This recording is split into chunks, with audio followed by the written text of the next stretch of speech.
Bonsoir la famille, comment allez-vous? Vous allez bien? Alors moi je vais super bien, donc voilà, je suis tombée sur cette vidéo sans vouloir tarder. Je vais vous laisser écouter la vidéo et puis on se dit à tout de suite, d'accord? En Guinée-Conakry, les journalistes peuvent lui poser la question. Quand je suis venu m'asseoir.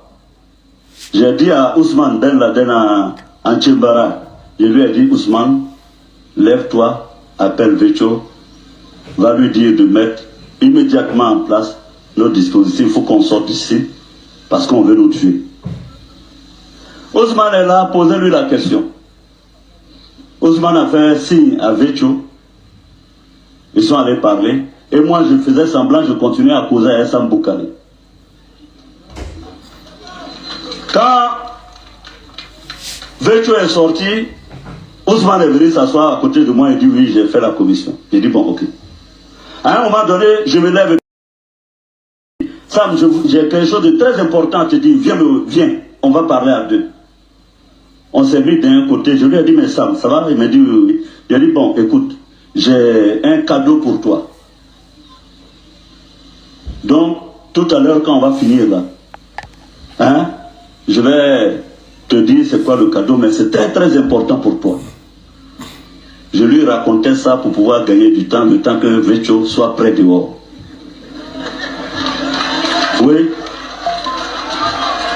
Donc, quand je causais à Essam Boukari, il me dit oui, oui, il était plutôt content.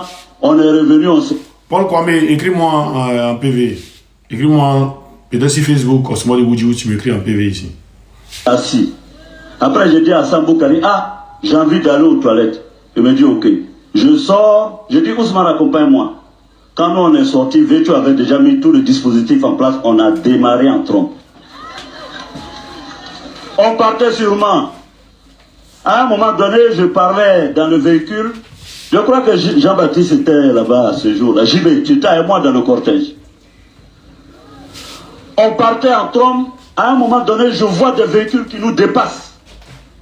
Mon cortège est stoppé entre Danané et un village. Entre minuit et 1h du matin. Sam Boukari encercle notre cortège et ses éléments sont positionnés pour tirer sur notre cortège. JB est là, si c'est faux, il peut le dire. Ce jour-là, on pensait qu'on allait être tous canardés. Et voilà Sam Boukari qui sort de son véhicule avec des éléments, les armes qui sont pointées sur nous.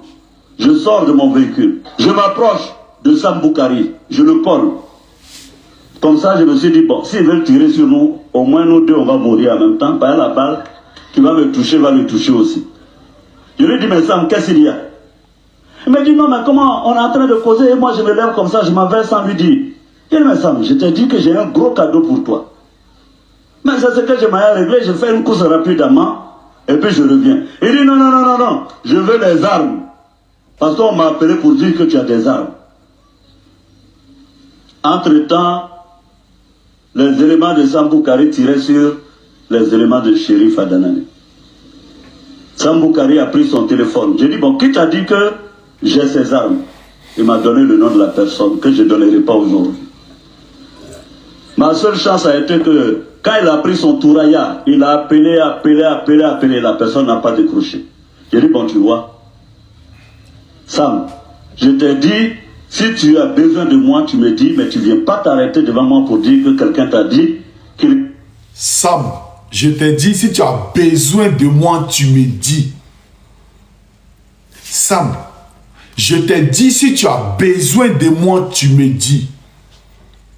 Sam, je t'ai dit, si tu as besoin de moi, tu me dis. Il m'a donné des armes pour toi. Je dis, bon, retourne à Danané, moi je vais à Man, je reviens tout à l'heure.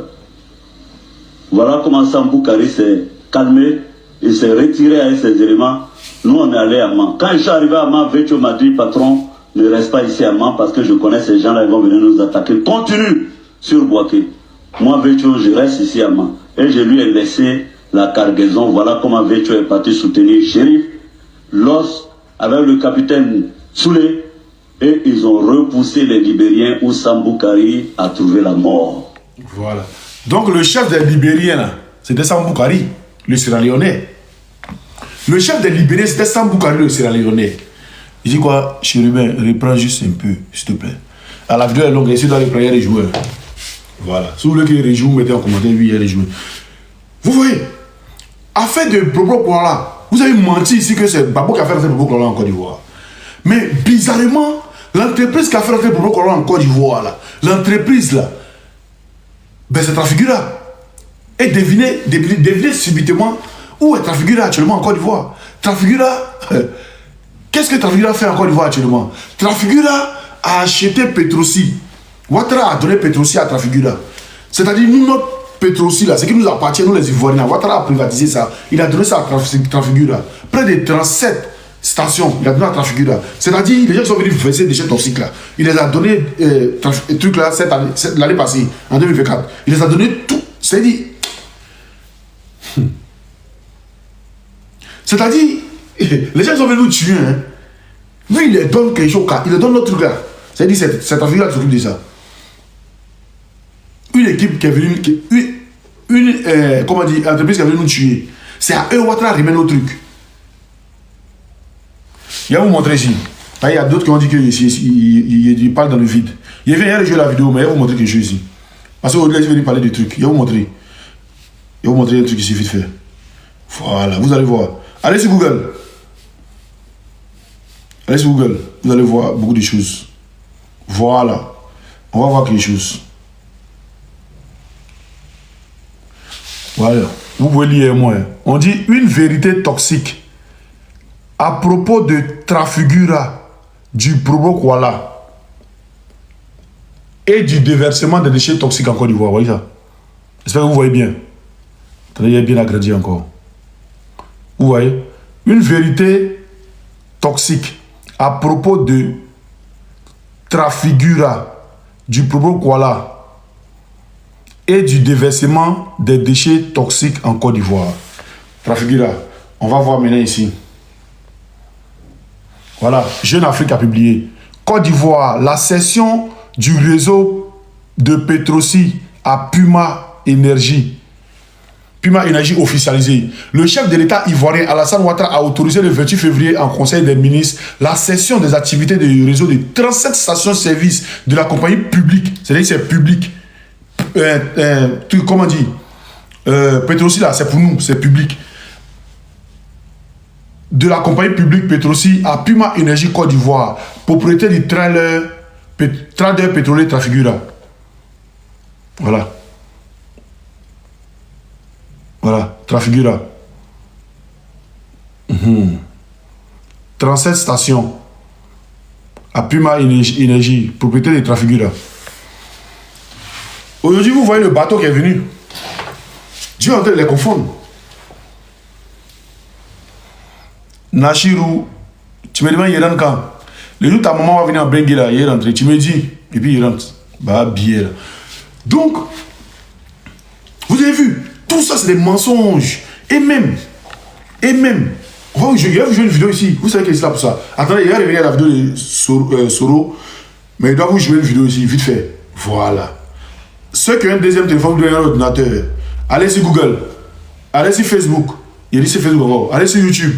Tapez Babo dans le tourbillon du golfe de Guinée. Babo dans le tourbillon du golfe de Guinée. Vous voulez me dire, attendez. On va jouer un truc ici. Vous voyez, c'est les gros. Jeudi après-midi, tout à l'heure, 3h45 à son ambassade à Kabila, du plus africaines ont fait les rebelles des forces nouvelles, qui n'avaient pas été désarmés et avaient gardé leur structure de commandement, ont été accusés d'intimider, de bastonner les électeurs et d'avoir violé ou tué des militants de la majorité présidentielle, ce qui permit au Conseil constitutionnel de mettre en cause la crédibilité du scrutin et d'annuler le vote dans plusieurs bureaux. Dès lors, débutera un scénario surréaliste dans ce pays de l'Afrique de l'Ouest, autrefois havre de paix et de progrès. Les secrets de la présidentielle ivoirienne laissent croire que l'élection n'était qu'un prétexte pour enfin faire partir du pouvoir l'indécrottable Laurent Gbagbo. Les observateurs, tant européens qu'africains, envoyés sur le terrain s'accordent à se contredire. Parmi ceux-ci, outre plusieurs ONG d'Afrique, l'ex-premier ministre du Togo, Joseph Kofigo, dénoncera en même temps que le centre de commandement militaire intégré des exactions de nature à entacher sérieusement la sincérité du scrutin dans le nord encore sous contrôle de la rébellion. Au terme de la mission, les observateurs de l'Union africaine ont fait les constats suivants. La mission a relevé avec regret des actes de violence graves, notamment des pertes en vies humaines, des atteintes à l'intégrité physique, des séquestrations, des intimidations, des tentatives d'enlèvement et de dégradation du matériel électoral. Autant d'éléments qui devraient faire l'objet d'une appréciation minutieuse de la part des organes compétents afin de déterminer leur impact sur le scrutin. En outre, la mission déplore l'ouverture tardive de certains bureaux de vote, le manque de stickers dans certains bureaux de vote, le climat relativement lourd aux alentours de certains lieux de vote. Enfin, la mission déplore la séquestration de 2 de ses observateurs et remercie les agents de l'ONUCI pour le dénouement heureux intervenu à temps. Les envoyés de l'Union européenne, eux, affirmeront le contraire après avoir préalablement reconnu des échauffourées, mais qu'ils estimeront par la suite sans incidence majeure sur le vote. Paris se dit très préoccupé devant la cacophonie qui en découlera et manifestera même son inquiétude face à l'incapacité de commissions électorales indépendantes à donner les résultats de l'élection, alors que seulement 25 minutes la séparaient du délai d'expiration ce mercredi 1er décembre à minuit. Prise au piège du mode opératoire de consolidation des résultats qui prescrit le consensus et confrontée surtout aux difficultés structurelles de la commission composée d'une trentaine de membres de l'opposition contre seulement 4 de la majorité présidentielle, Youssouf Bakayoko, son président, avec un humour incompréhensible en cette période délicate, composée d'une trentaine de décembre à minuit. Prise au piège du mode opératoire de consolidation des résultats qui prescrit le consensus et confronté surtout aux difficultés structurelles de la commission composée d'une trentaine de membres de l'opposition contre seulement 4 de la majorité présidentielle. Une trentaine des membres de l'opposition, CEU en ce moment-là, c'était une trentaine de membres de l'opposition. Et puis 4 seulement de la majorité présidentielle. Et soit un président démocrate. Une trentaine de l'opposition. On va continuer. Youssouf Bakayoko, son président, avec un humour incompréhensible en cette période délicate, finira par concéder la forclusion. Je remercie les Ivoiriens d'être aussi patients. Nous avons, depuis la fin du scrutin, entrepris de faire un travail de validation des résultats qui nous parviennent des différentes régions de Côte d'Ivoire et bien entendu des différents bureaux de vote et des différentes commissions locales. Ce travail se poursuit. Nous ne l'avons pas encore achevé.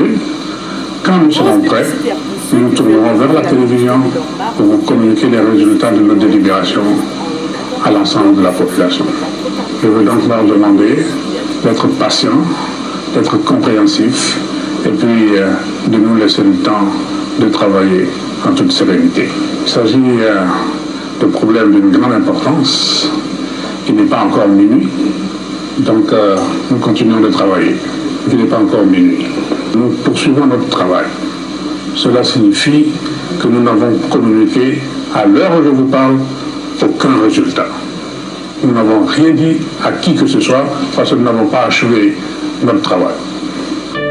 Mais avant, l'Élysée tentera le tout pour le tout, demandant ce même mercredi à 23h45 à son ambassadeur à Abidjan, à la suite d'Alassane Ouattara, d'adresser un courrier au président de la commission électorale.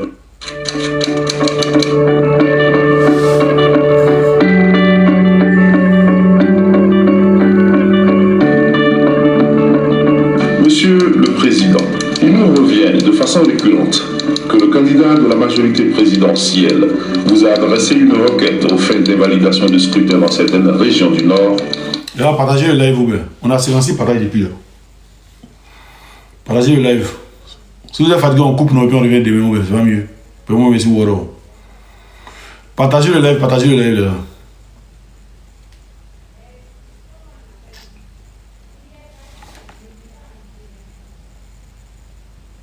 du centre de la Côte d'Ivoire.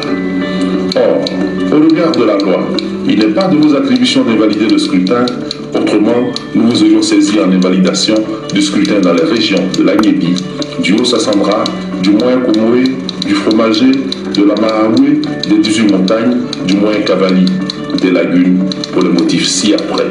Empêchement de vote, violence et voies de fait sur nos représentants et militants, achat de conscience d'électeurs, séquestration de nos représentants, bourrage d'urnes, menaces de toutes sortes, atteinte à l'intégrité physique, destruction de biens et toutes sortes de violations graves des droits de l'homme. C'est pourquoi nous pensons que la Commission électorale indépendante doit s'atteler aux seules tâches qui sont les siennes, à savoir proclamer sans délai les résultats provisoires de l'élection présidentielle du 28 novembre 2010. Nous nous permettons de rappeler que... Donc, la CEI, c'est les résultats provisoires qu'ils doivent déclarer, hein. On est d'accord, selon la lettre de Ouattara. On va continuer. Le délai de 3 jours imparti à la Commission électorale indépendante expire ce jour, avec comme conséquence le risque de voir la CEI dessaisie, ce qui serait un échec dans la conduite de votre mission. Nous prions de croire, Monsieur le Président, dans la suite. Alors, envoie-moi ça sur Facebook. Moi, ça va rester en train de faire live. Distingué, signé Alassane. Le lendemain du mercredi 1er décembre, le secrétaire général de l'ONU, Ban Ki-moon, sur instruction ferme de Sarkozy, appelle en téléconférence son représentant à Abidjan, le Coréen Choi, et le président Faure-Claude de la CEI, Youssouf Bakayoko, a donné et certifié, surtout avant le Conseil constitutionnel, des résultats quelconques de la présidentielle ivoirienne, pourvu que le vainqueur en soit Alassane Ouattara, comme l'exigent Paris et Washington. Susan Rice, alors présidente de l'ONU, membre du cabinet d'Obama, a été chargée de convaincre le président américain dans ce sens, comme le lui a demandé aussi son amie personnelle, Madame Toungara, ex-épouse d'Adama Toungara, membre influent du RDR, le parti d'Alassane Ouattara. La pression monte d'un cran contre Youssouf Bakayoko et Choi, qui, redoutant un soulèvement populaire sans commune mesure des partisans de Laurent Gbagbo, opposent un refus catégorique à cette entreprise périlleuse. Fort clos, et alors qu'il avait déjà transmis le dossier électoral au Conseil constitutionnel, tel que l'exige la loi électorale, Youssouf Bakayoko, accompagné par les ambassadeurs de France et des États-Unis, et assuré d'un asile à Paris, se retrouvera contre son gré à l'Hôtel du Golfe, quartier général de campagne de l'adversaire de Laurent Gbagbo, 24 heures plus tard, pour donner de façon lapidaire des résultats qu'il est forcé à reconnaître comme ceux du deuxième tour de la présidentielle du 20. Donc, Youssouf Bakayoko a été accompagné par l'ambassadeur de France et l'ambassadeur des États-Unis. Et ils lui ont promis un asile à Paris. Ils lui ont promis l'asile à Paris. Voici ce qui est clair. On va continuer. Novembre 2010. Ces résultats, repris en boucle par les médias français, conformément au plan de Paris, seront rejetés par le Conseil constitutionnel ivoirien, à qui revient la charge légale de proclamer les résultats définitifs de l'élection présidentielle. Tatiana Mosso, vous êtes notre correspondante permanente. Ça, France 24, hein. Écoutez bien ce que France 24 va dire. France 24 était à vous, écoutez bien ce que France 24 va dire. En Côte d'Ivoire, on vous retrouve dans Paris Direct depuis Abidjan. Racontez-nous le film de cette journée. On attendait les résultats pour mardi, puis mercredi. Et finalement, c'est jeudi après-midi, tout à l'heure, que cette annonce a été faite, mais après une série de rebondissements. Effectivement, c'est un scénario incroyable auquel nous avons assisté cet après-midi. Nous nous sommes rendus dans le quartier de la Riviera pour assister à une conférence de presse du RHDP, le parti d'Alassane Ouattara. Dans un premier... Non, Lolo Igor, Ouattara n'a pas écrit à la CEI pour annuler. C'est Gbagbo qui a fait une requête à la CEI. C'est le président de Gbagbo qui a fait une requête à la CEI. Et Ouattara a pris drac et le président de Gbagbo a fait une requête. Il y a des viols, des agressions dans le nord et au centre du pays. Donc lui maintenant, Sarkozy lui dit qu'il faut envoyer une lettre pour dire à la CEI que CEI n'a pas le droit d'accepter des requêtes. C'est le Conseil constitutionnel qui doit accepter des requêtes. Maintenant, le même Conseil constitutionnel accepte des requêtes et invalide des lieux de vote. Et on dit non que on ne va pas prendre ces résultats. Vous voyez comment ils sont bipolaires, non? On va écouter.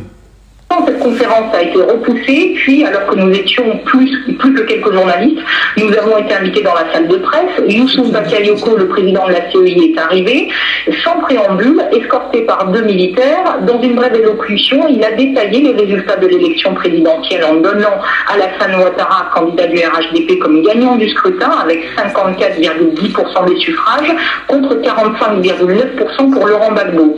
Cette annonce aurait dû logiquement se faire au siège de la CEI, mais c'est sans plus d'explications qui nous ont été communiquées. Ce sont bien entendu des résultats provisoires que le Conseil constitutionnel devra valider dans les prochains jours.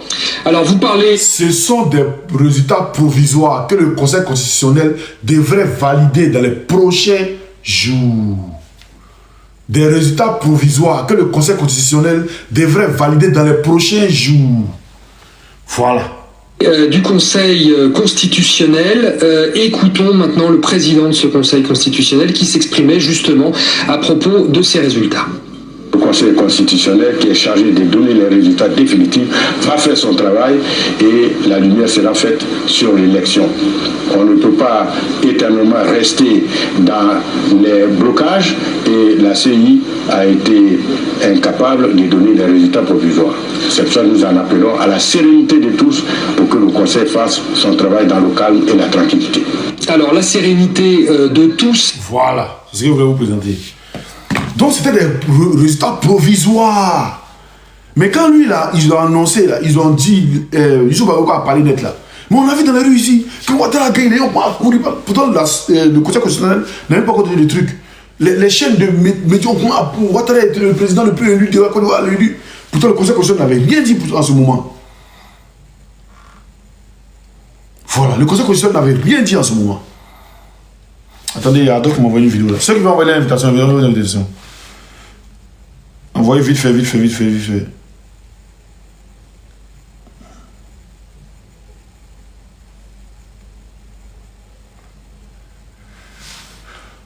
Merci Kraboué. Envoyez vos invitations les gars. Adolphe, il est là?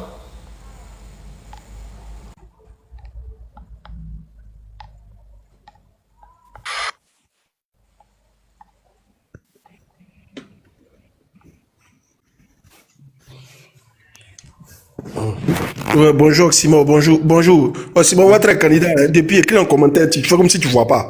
Il a parlé matin là. Il a parlé matin à quel candidat?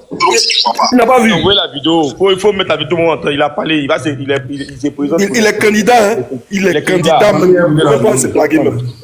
La vidéo que je te fais, il faut écouter. Dire qu'il y a 5 ans, exactement.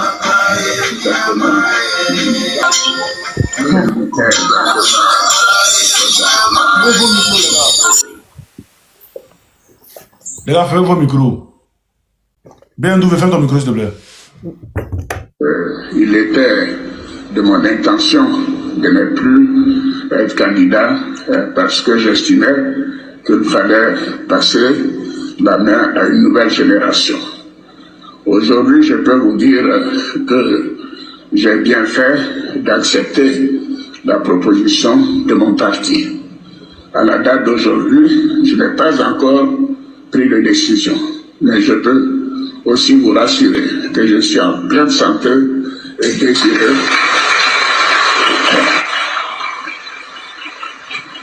Je suis en pleine santé et désireux de continuer de servir mon pays. Ben,